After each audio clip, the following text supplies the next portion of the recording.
What's up, everybody? This is Josh coming to you with another episode of the Affiliate Marketing Show. Please be sure to like, follow, and subscribe to stay up to date on all the latest affiliate marketing news, tips, and trends. Once again, myself, Josh from OfferVault.com, the industry's largest aggregator of all things affiliate marketing. We also have Mr. Pay-Per-Call Adam Young, as well as the industry legend Harrison Gevirtz, and a very special returning friend of the pod, my buddy, our buddy, you know him, you love him, Matt McEvoy, CEO of MaxBounty. And you know MaxBounty. Everybody knows MaxBounty. What's up, Matt? How we doing? Good, man. Thanks for having me back. Yeah, appreciate you coming back. We're going to talk to you a bunch. Before we throw you in the hot seat, I want to send it over to Harrison and possibly Adam. We'll see here, but I know Harrison's with us now. He's coming to us live from Medicarians Yep, I'm 2025. here. You can't beat a good Harrison live on the floor episode. Thanks for dropping in. Give us a lay of the land. I know this is a big show for Ringba. I saw some Instas of the booth and the TV or Yep. the screen. This is a big show for us at Ringba. Say what's up here. We got some Ringba team members. But So, yes, I'm here at the Caesars Forum in Vegas. We were just here a couple weeks ago for Affiliate Summit. We are back with the team here for Medicarians. Honestly, it's day 2 and it's pretty busy here. So I'm liking what I'm seeing. This is a highbrow event. One thing that we see at Ringba is a lot of trade shows tend to be very service provider heavy. As a company that's trying to sell, we're a service provider too. It can be frustrating because you want people that are relevant potential customers. Here, this has been even the booths are not just, there's some service providers, but it's way different. We're seeing booths with potential clients. And, this is one of those shows, I'm going to say it. If you were looking for buyers in the Medicare space, you probably should have been here. So, if you thought, it's a bit of a corporate show, you messed up. But we've had a great time, had some, great dinners with clients, employees, team members, all, the whole nine. And, as you can see, lots of big name brands here. And everyone that I've spoken to that's, in pay-per-call world is loving this show. And, I think it's incredible. This is the 3rd year of the show and it's really become something. So I do think that it's super cool to see it be successful. do you feel that this has now become like a must-attend show for Ringba based on the clientele and what you guys are looking for? I mean, I'd say that the second this show was created, it was a must-attend show, just given this is a very significant vertical in the pay-per-call space. But, what I'll say is this: most of the time, the first year of a new trade show kind of sucks. And this one, the first year was like amazing. And the second year was like even better. And this is the 3rd year now. This is becoming like a big show. Like I'm walking across the ballroom now, and I'm pretty sure that last year it was at a different venue, but the exhibit space was about half the size of this. So that'll tell you all you need to know. Because if they're increasing the size of their exhibiting space, number one, there's more companies like us or, et cetera, that want to invest in a show like this. And it means there's more people coming in general. So, it's kind of no brainer, right? Matt, before we let Harrison go back to the show, I believe that's the plan. We'll see if he wants to hang out. Do you have any questions for Harrison before we let him get out of here? I mean, what's the size in comparison to Affiliate Summit? What's the Affiliate Summit attendee? is for sure bigger. If I had to guess, and I'll find out what the exact count is, but if I had to guess, I would guess this is probably a 2,500 to 3,500 people event. Shout out to NCD, my friend Sam, good company.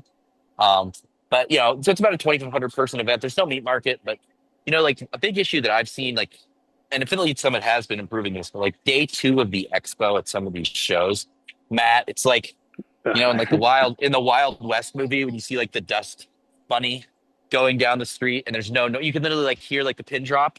That sucks because, I've done the math before where I like look at what's the cost of our sponsorship from on a per minute basis. So I'll take our sponsorship cost, like what did we pay this trade show for the booth and stuff? How much did we pay for the setup? What do we pay for travel, hotels, and estimates of food? And then we'll be like, okay, so this trade show cost us $64 per minute. And when day two comes around and it's like, it's like a cemetery at night in here. I get a little pissed when I'm spending, $64 a minute or whatever. So this show, I mean, it was busier yesterday for sure, but you can see there's people here. This isn't a ghost town. So that says something about the quality of the show. Because, I bet you and I both know people that you meet up at Affiliate Summit and we're at the meat market and it's 4:47 p.m. The meat market goes till 6. And they're like, yeah, I got to go. My flight's at 7. They bail on day 1. They don't even give it a try. And like, yeah, I get it. But, as a sponsor, that like hurts my soul. So that's why I Yeah, got to say, like, don't do that, guys.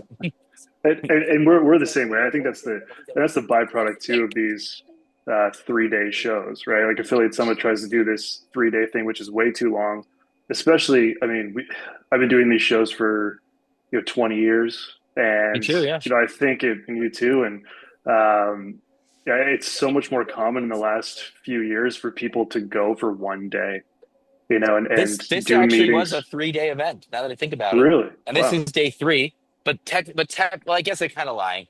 The day 1 was an agent symposium, so it was just for individual agents, but like certain people that are looking to work with agents, so they met with them. And then day 2 and 3 were the trade show. Um, so maybe I don't mind the 3-day thing because it's like, but actually in New York they're only doing 2 days now, and they just do the meat market, Matt. I actually Mhm. really like that, and I save a ton of money because bringing that video wall thing is, you know, Yeah, we could it's talk for not an hour cheap. about yeah, we could But talk for trade, an hour about costs of trade shows. I was gonna say, Matt, you and I should do a partnership. We could do like the trade show logistics podcast and have Chad from our team come on. He could talk about like gripping or rigging or whatever for this booth, and you could talk about all this shit you've had to deal with. Be a nice one. But yeah, no, you're right though. A lot of these shows are too long. I guess the people hosting the shows just need to put more of an effort into making people want to stay. I literally told one trade show you should make it where if you come to the show on day 2, like make them scan badges, and if you come to the show on day 2, you are entered into a prize. But you have to be there to be present, and it's like a fucking $50,000 car or something. Like, And you have no sure. idea. You have no idea when they're going to do the drawing. Yeah, there has to be a way. We got to make this like horrible for them so that they stay for the whole damn trade show. But like, I want it where there's like a big group of people just like loitering, looking, waiting for the show. The suburban donor or whatever. Yeah, it might work, So, right?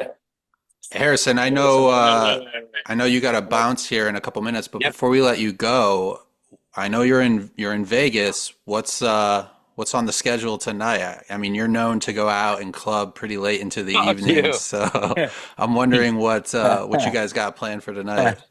Well, that's very cute, Josh. I mean, I will tell you that I've gone to one dinner this week, and I've been like at my home the other nights. I went to bed at 9:47 last night. I don't know, but I looked at the clock. I will probably go out to eat with some of our team members. I know there is a ClickBit event this afternoon. Enric is hosting at the Las Vegas Speedway, like where you get to drive cars and stuff. Personally, I barely trust myself driving like a Honda Civic, so there's no chance in hell that I go drive like Lambos in fucking circles because I don't trust myself at all. But there's that. And I mean, I'm taking it easy because on Sunday, like our team's flying back in here for LeadsCon. So we have LeadsCon next week. And that's going to be a heck of a party too. We actually have an event at LeadsCon. Let me get the details really quick. At Top Golf. So LeadsCon's next week, and it's going to be a great event as well. Similar to similar quality event, but In there all will be. fairness, this episode won't air until after the event, so no pressure to get the details. Okay. But if you I went to hope the you had event, fun at Top yeah, Golf. Exactly. exactly. Hope Yeah, you yeah. loved it. Hope the catering was up to your standards. Yeah. Yeah. Are you Uh, coming to LeadsCon, Matt? We are not. We are not. We did affiliate summit and then affiliate world Dubai.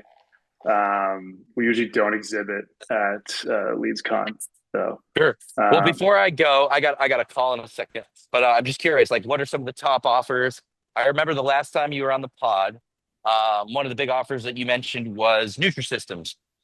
Is that still up there, or how have things changed on in your world? I mean that's certainly changed. I think with all of the GLP-1 type products that are Oh, out I never there, thought about that. Yeah, they've really eaten the lunch of things like Nutrisystem. Actually, it's kind of interesting, even when you look at advertisers like Noom, who were typically there as well. They're actually now pitching their own kind of version of that. But for us, we've seen a lot more, in things on the e-commerce line. Everything from Walmart to Temu, but still a lot in finance, credit reporting, you just loans, said there's offers. insurance. You said there's e-commerce offers, and you named those brands. Is that like a percentage of sale deal? Is it a lead gen offer? How are they paying? Percentage per sale on Oh, wow. those. So Really? trying to drive cart values up. But yeah, I mean, still doing a lot in the lead gen space as well when it comes to insurances. I mean, we're seeing some rebound in the auto insurance side of things, so that's Sure. that's been quite strong for us as well. Nice. So That's pretty pretty pretty cool. diverse as usual. Yeah, no, that's interesting. I never thought about the GLP-1s like having such an effect on them. But then another thing I think about is like, what is it? Like Weight Watchers, right? They used to just say, do their points system, and that's how you lose weight. And they were like, yeah, our shit doesn't work. Just we'll sell GLP-1. So their stock like recovered. It was like, oh no, Ozempic. And it was like, oh yeah, we'll sell it too. Who cares? So Yeah, you're right. But hey, I gotta go, guys, because I gotta call in like 1 minute. But great to see you, Matt. And I yeah. guess I'll see you Likewise. in New York at Affiliate Summit. So Sounds good. cool. Good to see you. Later, guys. Bye. There you have it. The industry legend Harrison Gevirtz gracing us with his presence. I guess he did not get the memo, Matt, on white sweatshirts today. No, he didn't. He didn't. Yeah, but It I was kind like of your off white, style. but Yeah, yeah. yeah, I have a sand one, is what it's called, The sand. sand, the sand. This, Yeah. I believe this is the white. Shout out Elwood. What's up? So we were talking about conferences. I want to jump back into that. You mentioned recently you guys were at Affiliate World Dubai. We just had friend of the pod, David Stodolak, host of the LFG show and other ventures on the podcast a couple weeks ago.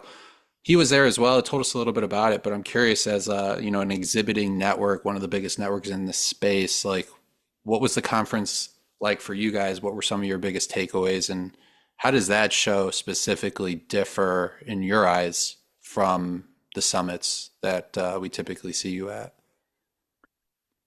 Yeah, it's certainly a different show for us. I mean, we try to pick when we're picking the shows that we're going to do. We try to pick where our current clients are going to be is a big piece of that. Obviously, we're trying to go for new business, but we want to try and meet with as many current clients as possible and try and grow that relationship and ultimately grow the business. But then looking at where new clients might be as well. So we find with the affiliate summits that pretty much everybody we work with, especially affiliate summit west, they go there. So we definitely have that piece, and there's always new business that we find from that show. But the one thing that we find a little bit limiting in some of the North American shows is we do have a lot of international clients. We have a lot of affiliates that are in India, through the Middle East, kind of in general, that don't typically travel to the US. So that's why we started doing the Dubai show, was really to be able to not only meet these current affiliates, but also to meet new affiliates that would be in that sort of same bucket of the guys that aren't traveling to the US shows. Um, so I mean that's why we started doing it 3 years. This was our third year doing it. It's melded kind of when you look at the show as a whole. A lot of the other exhibitors are in spaces that we don't work in. There's a lot of gaming, a lot of crypto, a lot of Forex, a lot of that side of the business, which is not something that we really touch at any volume. So there's kind of this two distinct pieces of that show. We have, our current clients, there's affiliates that are walking around that we don't meet with, and that's really who we're kind of hoping to attract. We find a few advertisers here and there, but there are like the polar opposite conversations that we have as well, where the guys are coming to the booth, asking about gaming traffic, crypto traffic, the stuff that we don't have. So we have both of those. And you just put them down super gently. Yeah, super gently. Yeah. Yeah. Try and be as honest as possible and not waste anybody's time. Yeah, I used to hit the Spain show when they still had it there, the Thailand show. Um, Never went to the Dubai show, but I've always heard good things about the conference as well as the location. There's so much to do in Dubai. I'm curious, like when you're not at the show, are you doing anything cool and experiencing the culture or doing anything crazy? Or is it mainly just like nice dining experiences and passing out early? Because I know like you're kind of an Yeah, old man now. I am. So Yeah. yeah, so like what do you do when you're not on the conference floor in a city like Dubai? This trip was actually pretty quick. We had some travel delays and cancellations, so we got in a lot later than we thought we would. So we kind of ended up this time just doing the show, a couple dinners, and then flying back. But like I said, this is our third time doing it. So in previous years we had a little more time, and we definitely saw more of the city and outside of the city. Doing the safari jeep, four wheeler stuff in the desert.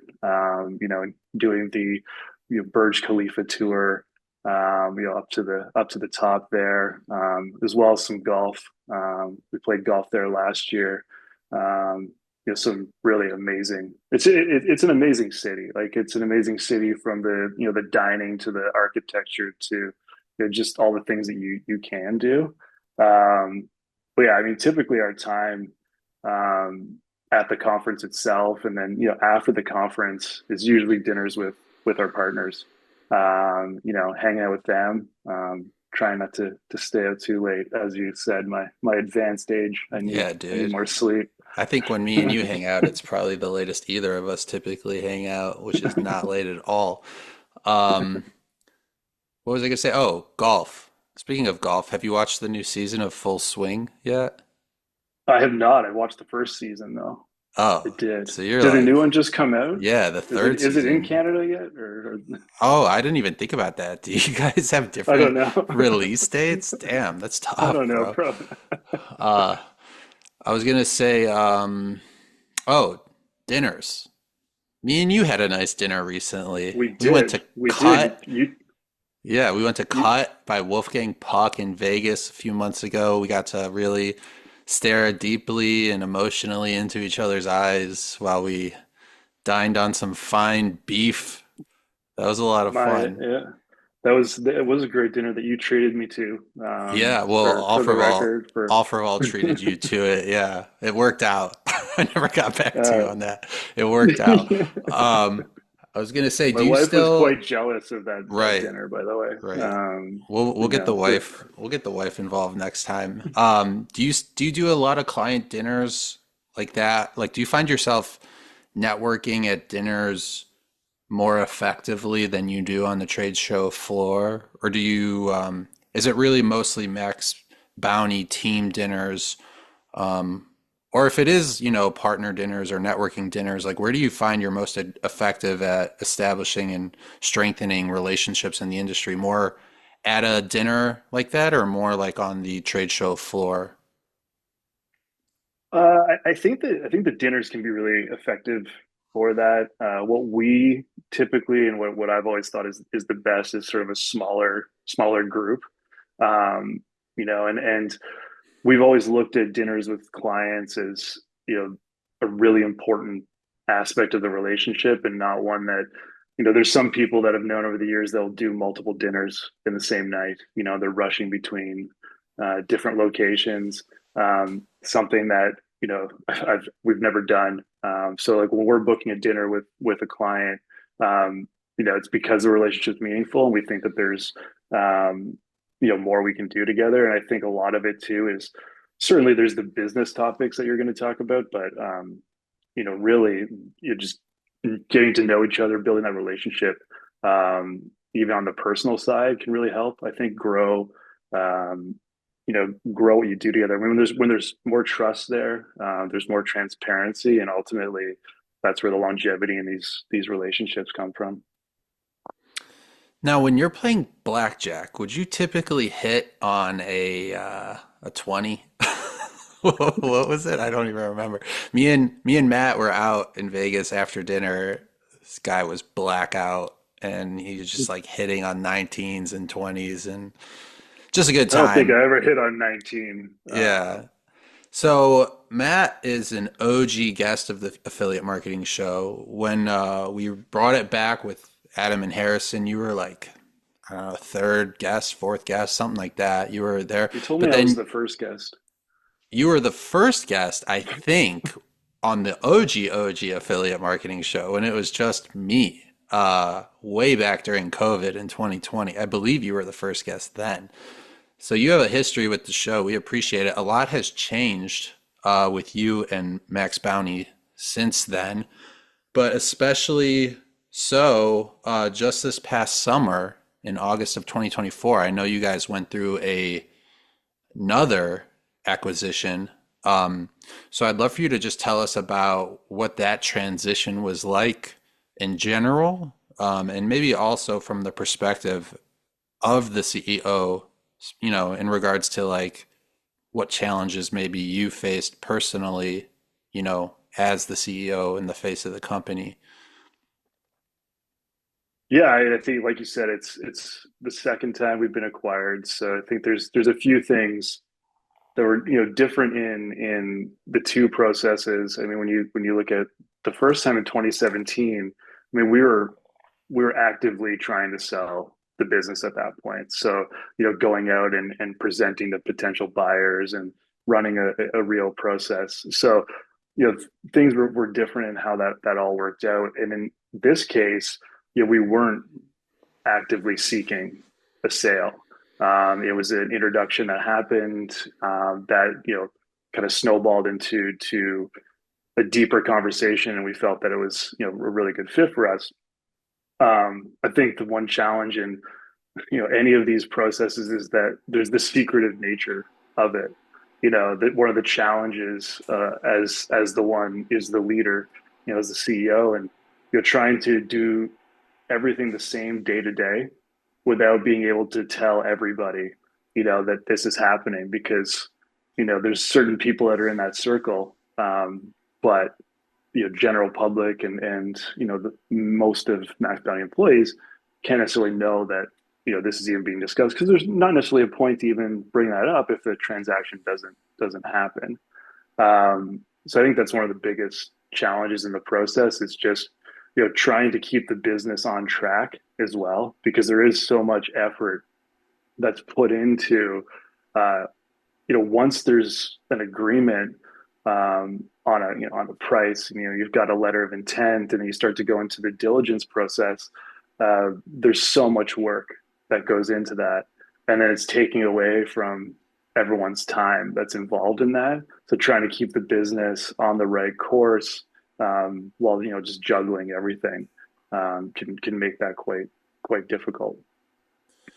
What do you like attribute to your ability to like kind of compartmentalize everything? Like, how do you best keep yourself in the right headspace to, manage an acquisition over here, manage leading the team, and not sharing more than necessary, like meditation, living in the moment, like just being you and managing stress well? Like, where do you think you would kind of place the weight in your ability to balance everything? Yeah, I think of that analogy with like was it the duck that's in a pond and it's like legs are going crazy under the water, but at the top you're calm. I think that's what you're trying to maintain at points, but um, trying to put it in perspective a little bit, and that you will get the work done, you will put things in the right direction. Being sort of as list oriented as you can, prioritize as much as you can, and lean on your team and people around you as well. Be it your family. I've you know my wife, and you can kind of you sounding boards, I think, is really important. To kind of give you that perspective that you will get through that, but knowing what's most important, and then stepping away too at times, right? Like, you're not always going to accomplish. If it's 10 o'clock at night, how much more are you really going to do between 10 and midnight? Let's shut it down, start in the morning, like that kind of thing. You might clear ahead kind of prevails. What do you think were like the two biggest differences between that acquisition in 2017 and the one that just occurred in 2024? Um, the 2017 was more of a purely financial buyer. Looking at taking the business from a financial perspective, not getting into any of the operation of the business, continuing like literally the same way. So, you know, two owners leave, new owner comes in, but he's not going to manage the business day to day. I keep running it. Literally doesn't change for anybody at all. Um, the difference here is that it's a strategic buyer that owns four other companies in the space, different targets, all complementary. So it's a bigger machine with uh, more moving parts, and more people to kind of understand what the other entities do and how we can work together. But the good thing is, and maybe one of the similarities, is that our day to day and how we operate Max Bounty and how our employees work day to day hasn't changed. We're still working in our own company, managing affiliates, managing advertisers the same way, just with more reach, potential, more placements. Some of the other entities have different traffic sources that we don't have, advertisers that we don't have, but it's kind of getting used to that environment of much more corporate. When you go from, typically, like, we've always been a very lean organization for what we accomplish. I mean, we're 35 people in Max Bounty, now part of an organization that's 160 people combined. So you go to real HR departments and accounting teams and processes and different systems that we don't use. So I think that's been kind of the big difference here. But I think that's kind of for the better as well. In 2017, maybe the stuff internally with messaging, and when the sale happens and then it's announced to staff, wasn't very well planned out. Where this acquisition, the information was provided like in great detail meetings. CEO of the parent company comes in, talks to everybody with me, and like there's a lot more planning. And I think that's kind of been the theme. Like, everyone's sort of aligned, not just from our company, but from the other groups as well.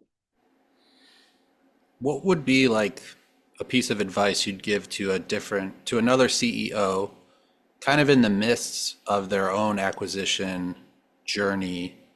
I guess the best way to put it, like, maybe that you wish you would have known back, going into the summer of 2024, that you didn't have. And you know what? I'm going to let you think about that, because we have a very special guest joining us right now, Mr. Paper Call Adam Young from Medicarians.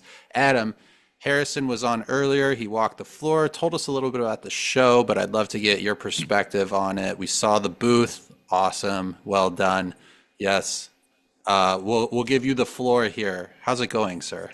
It's going good, dude. Like, Medicarians is great this year. We hosted the CEO dinner with our friend Sam the other night, and that went really well. It was an incredible group of people that came to that. It was the CEO of basically every insurance company that's here. We had the outdoor terrace at Spago. It was a lot of fun. Um, Fun fact, American Airlines had an engine problem or mechanical issue at Miami Airport. And so I get a panicked phone call from our buddy Manny, and he needed to get to Vegas. And so we swooped in, we got Manny, we picked up a bunch of other refugees. Thankfully, we had a plane and we headed off to Vegas. But unfortunately, we missed our weather window and had to fly around for 2.5 hours. So I made Manny change on the tarmac. I'll send you a picture of that. It's pretty funny. And we showed up to our dinner about an hour and a half late. But it was still great. The show's really great. There's incredible people here. It's grown tremendously. There's a huge amount of opportunity in Medicare. There's amazing companies here. And so if you're in pay-per-call or you're involved in the Medicare industry, you really should come to this show. It's uh, it's starting to turn into an incredible place to be if you're involved in this industry. Our good friend Jay Weintraub that runs it did an amazing job this year, as he always does. And of course, he lets us keep buying the lanyards. We love that. I would expect nothing less. I'd love to hear about your weekend this past weekend as well. For anyone following Adam on Instagram, you're probably well aware that he was at Ultra, the EDM music festival in Miami, Florida. Looks like you did it right. That's all I got to Yeah, I say. had a great time. Can you tell us what that experience was like, and maybe, through the eyes of an entrepreneur like yourself, the production that goes into it, the business behind it, like what were some of your takeaways from that weekend experience? Yeah. So it actually started on Thursday. I took a bunch of girls to live to see Black Coffee. And for those of you who do follow me, I don't drink or do extracurricular activities. So for me, this isn't that big of a deal. I just like to dance and have a good time. And for an entrepreneur, going out and having fun is really important. I didn't used to do this, Josh. Like, you know me well, you've known me for years, and I would just stay inside and work. And going to these types of events and productions really gives you a perspective on what's possible, right? Like, we even have these giant screens right here.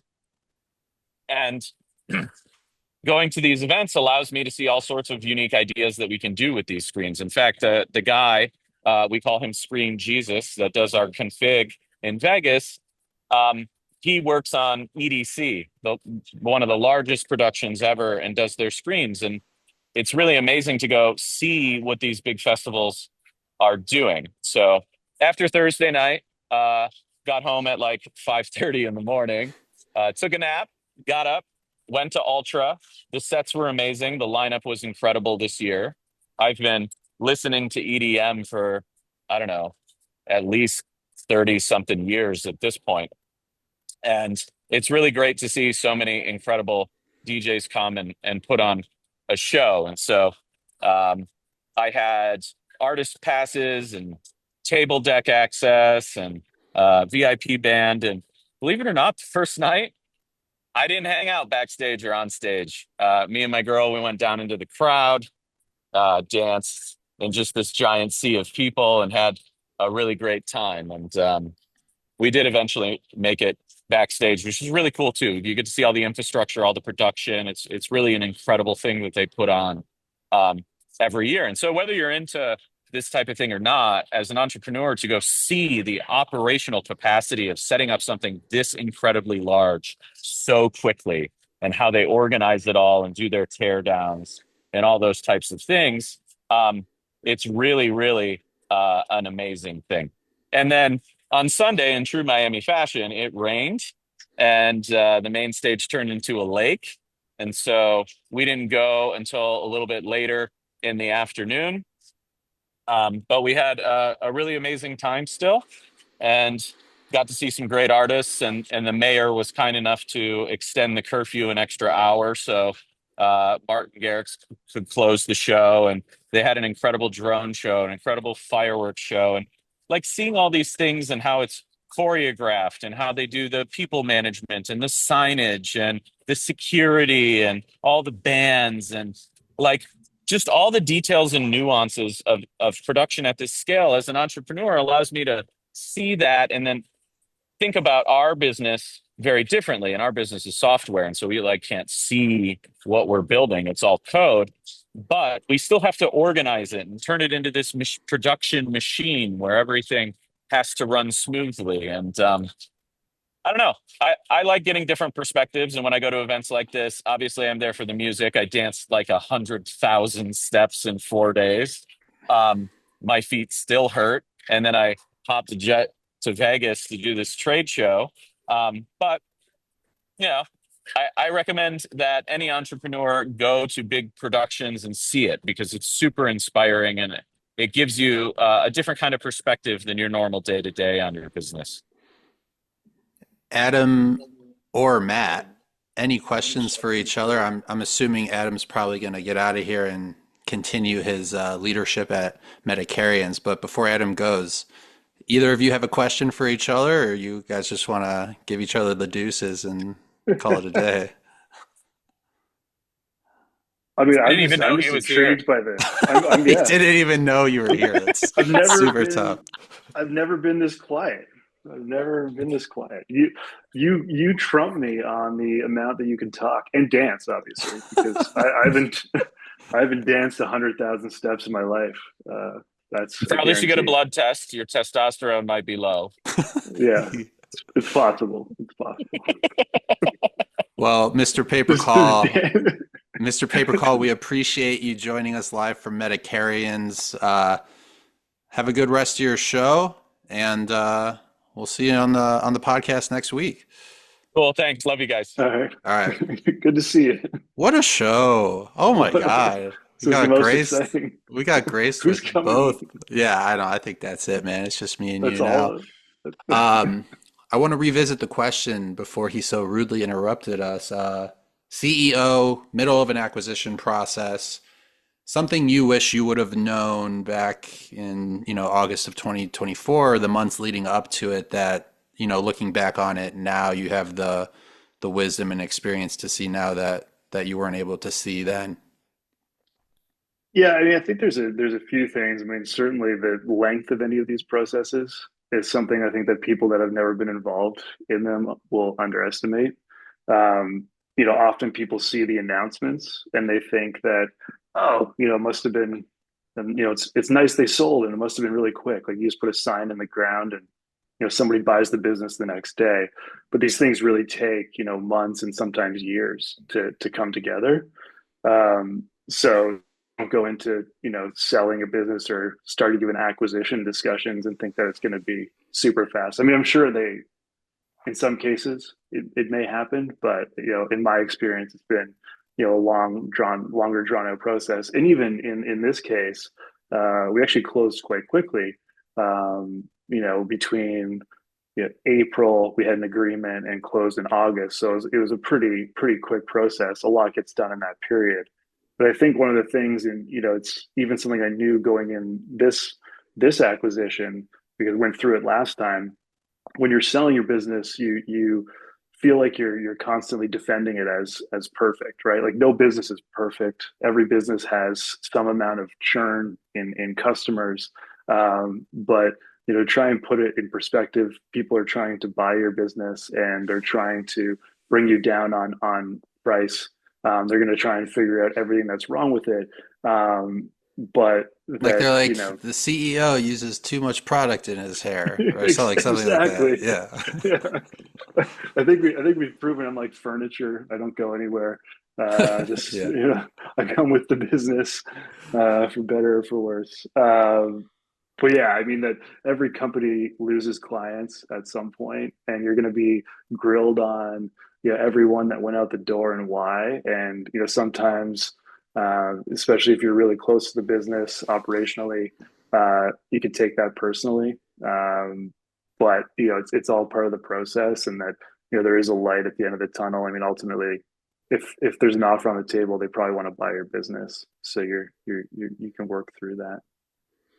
I know how much you love loaded questions, so buckle up. I do. But I do want to ask you, especially considering MaxBounty and its position in the industry in the past, current, future.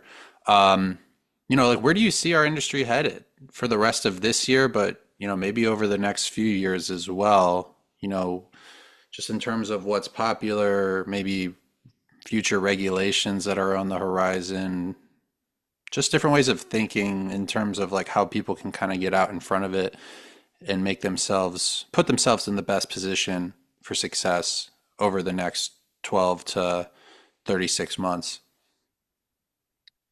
Yeah, I think one of the things in the industry that I've certainly seen, evolve over a long period of time is, a couple of things: compliance, transparency, and mainly this transparency side, which I don't think is a bad thing. I think that for long-term relationships, you need to have everyone on the same page. Network, advertiser, affiliate, everybody. But it is a challenge in some cases to provide the level of transparency or the type of placement that an advertiser is looking for. And I don't think this is something that is just going to disappear in the industry. That all of a sudden advertisers are going to say, I don't care where traffic comes from anymore. It's obviously only going to continue. So I think it's a challenge, right? With affiliates, especially media buyers, that their bread and butter is their traffic sources, the creative they're using, their targeting, all of that. They only want to reveal so much. So to find that middle ground, I mean, that's what we do. I think that's only going to get more in the forefront than where it is today. So, and then the compliance aspects of everything as well. Trying to figure out what industry or what government regulations. I mean, those are hard to anticipate down the line. But I think trying to protect advertisers from nefarious types of traffic, bad actors, like I think that's always going to be there, and just being in front of that as well. When it comes dude. to what a use of the word nefarious, bro. You like it? Oh my God, that was sick, bro. On the flip side, what are like some of the challenges MaxBounty still faces as like a leader in the space? Like, I'm assuming it's maybe something along the lines of like, how do we continue to grow, maintain this brand and image of being a leader in this space? I'm curious if that's any of it, or if it might be something else. But in general, like, even given your position in the industry as a leader, one of the most established and well-known affiliate networks, what are still some of the difficulties or nefarious experiences you find yourself, coming into contact with? I like that. I like that. Great use of nefarious. I think there's always the push to grow, and there's always the concern about not being stagnant when it comes from a growth perspective. But I think operating the business in the right way, and working with the clients in the right way, the growth comes from that. Some of the biggest challenges that we face are still on the compliance side. Being in the position that we are in the industry, we get a ton of affiliate applications that come in. So vetting affiliates properly, to ultimately provide our advertisers with the right affiliates, that's something that's constantly evolving. Our application process, we've changed it a number of times, added to it, changed requirements, but also things we do in the back end to kind of analyze those. We have a lot of data from 20 plus years of applications and affiliate activity to kind of police the new applications. But that's always a challenge, right? Because being where we are, there's always those bad actors, those nefarious individuals trying to get into the network. How many times can we say it? I know. I was just thinking about the next one, dude. Yeah, I just tried to apply for MaxBounty not too long ago as an affiliate, and then on the last page there was like a picture of you. It said, "What would you rate this individual 1 through 10?" Like with 10 being hot. It's an important question. I can't tell you what the right answer is, though. Yeah, it wouldn't let me click anything other than 10. That was the weird part about it. They were all grayed out except for 10. Super strange. That's all I got for you, man. You got any questions for me? You want to pretend to be the host for a minute? I mean, I'm going to ask something like, can you play me a song? But we don't have to go Yeah. down that road. Um, Yeah. My acoustic's no longer hanging on the wall. It's not so easy for me to just serenade you. I used to send Matt like voice memos of me like singing, trying to convince him to like renew his advertising on OfferVault. Still a he's not client. lying. Still a Still a client. client. Still a client. So, if it ain't broke, don't fix it. Well, for myself, Josh from OfferVault, Mr. Paper Call Adam Young, the industry legend Harrison Gevirtz, and our very special returning friend of the pod, Matt McEvoy, CEO of MaxBounty. Let's make that paper. Let's make that dough. This was the Affiliate Marketing Show. We will see you next time.